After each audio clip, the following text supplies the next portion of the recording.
નમસ્કાર મિત્રો, વિડીયોમાં તમારું સ્વાગત છે। તો મિત્રો, અમદાવાદ જિલ્લાના બગોદરામાં આડા સંબંધમાં હત્યાનો બનાવ સામે આવ્યો છે। બગોદરા પોલીસે હત્યારા આરોપીની ધરપકડ કરીને વધુ તપાસ હાથ ધરી છે। અમદાવાદ જિલ્લાની બગોદરા પોલીસે ધરપકડ કરેલા શખ્સનું નામ પ્રહલાદ સોલંકી છે। તારીખ 13મી મેના રોજ બગોદરા પોલીસને એક કોલ આવ્યો હતો। પામસરા ગામની સીમમાં એક વ્યક્તિની લોહીથી લથપથ હાલતમાં પુરુષનો મૃતદેહ પડેલ છે। બગોદરા પોલીસ ઘટના સ્થળ પર પહોંચી અને તપાસ શરૂ કરી હતી, જેમાં જાણવા મળ્યું હતું કે મૃતકનું નામ સંજય પ્રજાપતિ છે।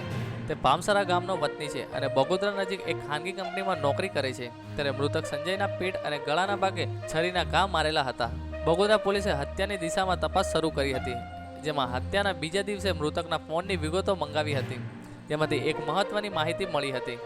બગોદરા પોલીસે ફોનની વિગતો અને ગામમાં પૂછપરછ કરતા જાણવા મળ્યું હતું કે મૃતક સંજય પ્રજાપતિને પ્રહલાદ સોલંકીને મળવા આવ્યો હતો। ત્યારે બગોદરા પોલીસે પ્રહલાદ સોલંકીને પૂછપરછ માટે બોલાવીને પૂછપરછ કરતા પ્રહલાદ સોલંકીએ હત્યા કરી હોવાની કબૂલાત કરી હતી, જેમાં પ્રહલાદ સોલંકીએ જણાવ્યું હતું કે મૃતક સંજય પ્રજાપતિ આરોપી પ્રહલાદ સોલંકીની પત્ની સાથે ભૂતકાળમાં પ્રેમ સંબંધ હતો અને લગ્ન બાદ પણ વારંવાર હેરાન પરેશાન કરી રહ્યો હતો, જેના કારણે તેને 13મી મહિને રાત્રે બોલાવીને હત્યા કરી નાખી હતી। હત્યાની છરી અને લોહીવાળા કપડાં પણ છુપાવી દીધા હતા। બગોદરા પોલીસે પ્રહલાદ સોલંકીની હત્યાની કેસમાં ધરપકડ કરીને વધુ તપાસ હાથ ધરી છે। તો મિત્રો, જો તમે પણ આ વિડીયોમાં કંઈ જાણવા માંગતા હોય તો નીચે કમેન્ટ બોક્સમાં જણાવી શકો છો। તો બસ મિત્રો, અમારા વિડીયો માટે બસ આટલું જ।